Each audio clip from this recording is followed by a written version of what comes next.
Welcome to नमस्ते foreign education and visa consultants.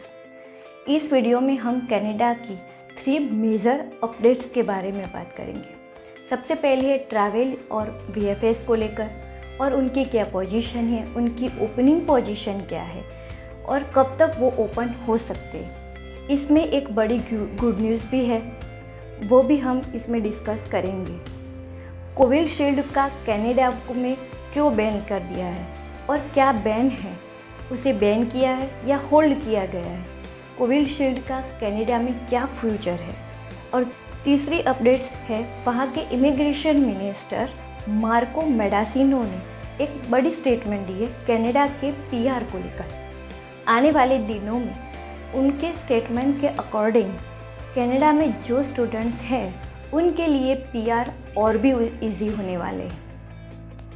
अब हम 3 अपडेट्स को डिटेल में डिस्कस करेंगे। ये सब जो मैं सारी की सारी चीज़ें बता रही हूँ और जो अपडेट्स बता रही हूँ वो वहाँ की कनाडा की ऑफिशियल न्यूज़ एजेंसी से है। उसके अलावा वहाँ की ऑफिशियल वेबसाइट जो canada.ca है और ट्रैवल एजेंसियाँ हैं, वहाँ से हमने सारी डिटेल्स ली है। फर्स्ट ऑफ ऑल ट्रैवल और वीएफएस है, उसकी ओपनिंग डिपेंड करती है 2 फैक्टर पर। पहला फैक्टर है कि इंडिया में जो नंबर ऑफ़ केसेस है वो दिन भर दिन जो इंक्रीज़ हुए थे वो अब नीचे जा रहे हैं और वो कितने टाइम में कितने तादाद में नीचे आते हैं उस पर डिपेंड है। दूसरा फैक्टर है कि कनाडा में कोविड-19 के जो केसेस है वो कितने नीचे आते हैं, साथ ही साथ उनका वैक्सीनेशन का जो स्टेटस है वो क्या रहता है। ये दोनों चीज़ों पर ट्रैवल और वीएफएस टोटल डिपेंड करती है कि वो कब ओपन होंगी और आपका फिंगरप्रिंट्स कब होगा और वीएफएस कब ओपन होंगे। फ्रेंड्स, गुड न्यूज़ आपके लिए ये है कि इंडिया की बात करें तो 6 मई को जो इंडिया में 4 लाख से ज़्यादा केसेस थे कोविड-19 के, वो वहाँ से डिक्लाइन होना शुरू हुए। और कल तक की बात करते हैं तो हम कल की रिपोर्ट देखते हैं तो वहाँ वो आंकड़े कम होकर 2,40,000 के आसपास के हुए और साथ ही में कई राज्यों में लॉकडाउन लगा हुआ है। उसकी वजह से ये आंकड़े और भी नीचे आने की पॉसिबिलिटीज़ है। तो फ्रेंड्स, आने वाले दिनों में जैसे जैसे ये कोविड-19 के केसेस नीचे आते जाएंगे वैसे वैसे वीएफएस के ओपन होने की पॉसिबिलिटी बढ़ जाती है और ये हमारे लिए एक सबसे बड़ी न्यूज़ है। उसके अलावा हम कनाडा के बारे में बात करते हैं तो कनाडा में ये चीज़ डिपेंड करती है कि वहाँ की सिचुएशन को देखते हुए कनाडा के जो नंबर ऑफ़ केसेस है वो अभी नीचे आ रहे, जो नीचे होकर 3,000 के आसपास के हुए, जो पहले 5,000 या 6,000 हुआ करते थे। और फ्रेंड्स, अभी कनाडा जो है वो अपना वैक्सीनेशन कैंपेन बहुत ज़ोरों शोरों से चला रहा है। अगर कुछ आर्टिकल्स में देखते हैं तो हमने देखा है कि कनाडा ने जो अमेरिका को जो महासत्ता मानी जाती है उससे भी वैक्सीनेशन के रेट में पीछे छोड़ दिया है सबसे ज़्यादा। ये बहुत बड़ी हमारे लिए न्यूज़ है। उसके पहले यूएसए से पहले वैक्सीनेशन शुरू कर दी थी और कनाडा ने बाद में वैक्सीनेशन शुरू की थी। कनाडा की पॉपुलेशन में करीब 50% लोगों को वैक्सीनेशन का सिंगल डोज लग चुका है।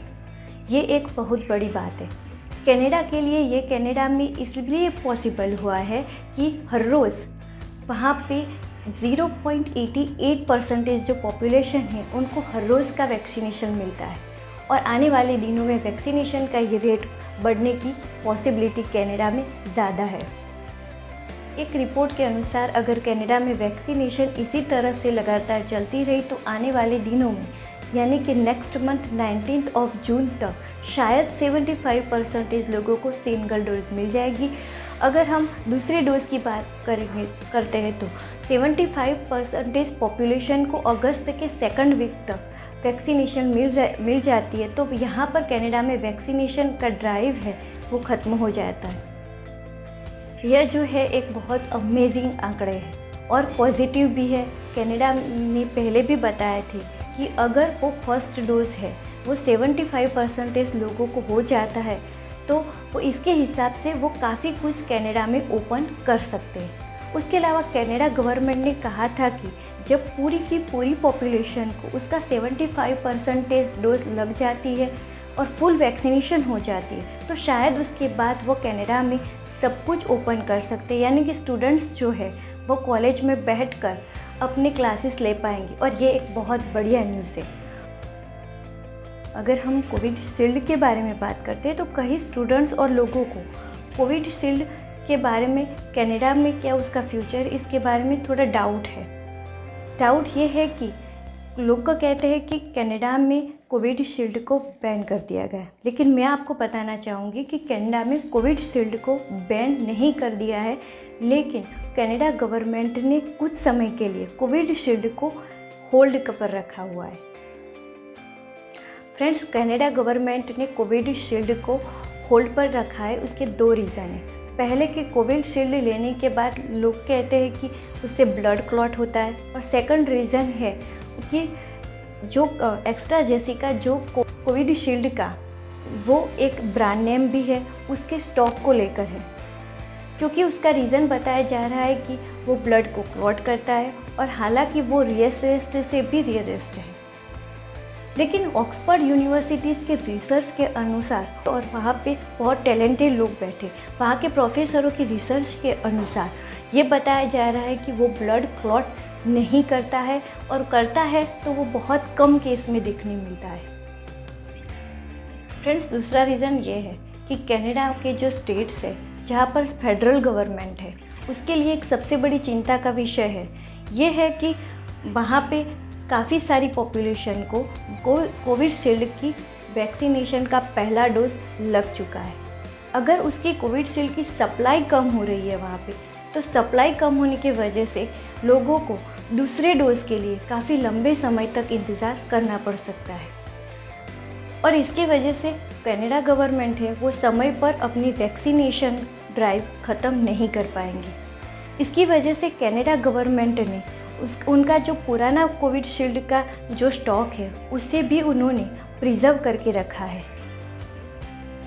फ्रेंड्स, कुछ रिसर्च के अनुसार ये बताया गया है कि आप किसी भी एक कंपनी की जो वैक्सीन है का पहला डोज आप लगवाते हैं तो दूसरी डोज है वो किसी भी ब्रांड की आप लगवा सकते हैं। अगर ये बात प्रूफ हो गई तो आने वाले दिनों में वैक्सीन की बहुत सारी ब्रांड की वैक्सीन मार्केट में अवेलेबल होगी, तो आप उसे लगवा सकते हैं।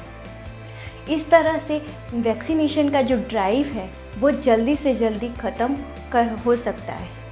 इसकी वजह से कनाडा गवर्नमेंट ने कोविशील्ड को बैन नहीं किया है, लेकिन होल्ड कर दिया गया है।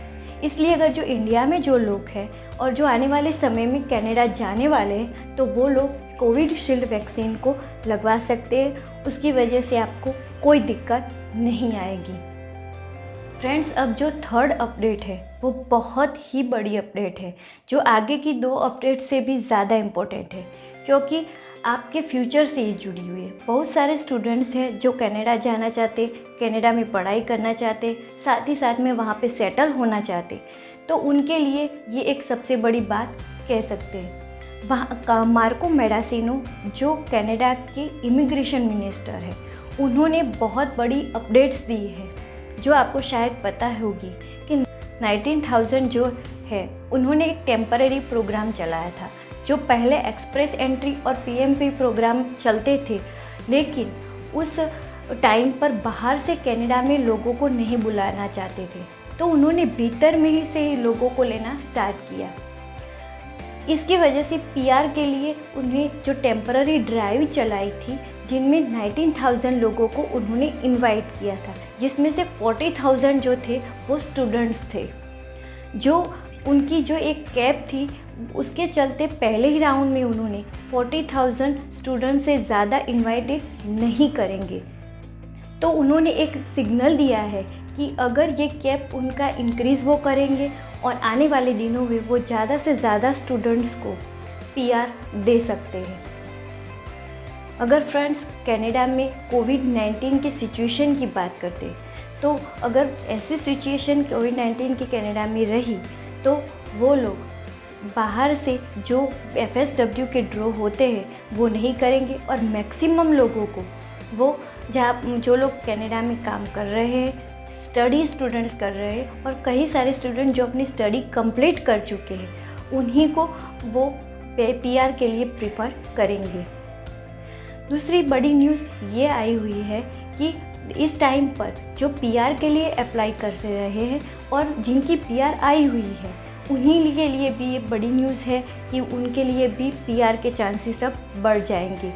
उसके अलावा कनाडा का जो टारगेट है 1 मिलियन लोगों को कनाडा का पीआर देने का, अगर ये टारगेट उन्हें पूरा करना है तो गवर्नमेंट को स्टेप लेने ही पड़ेंगे।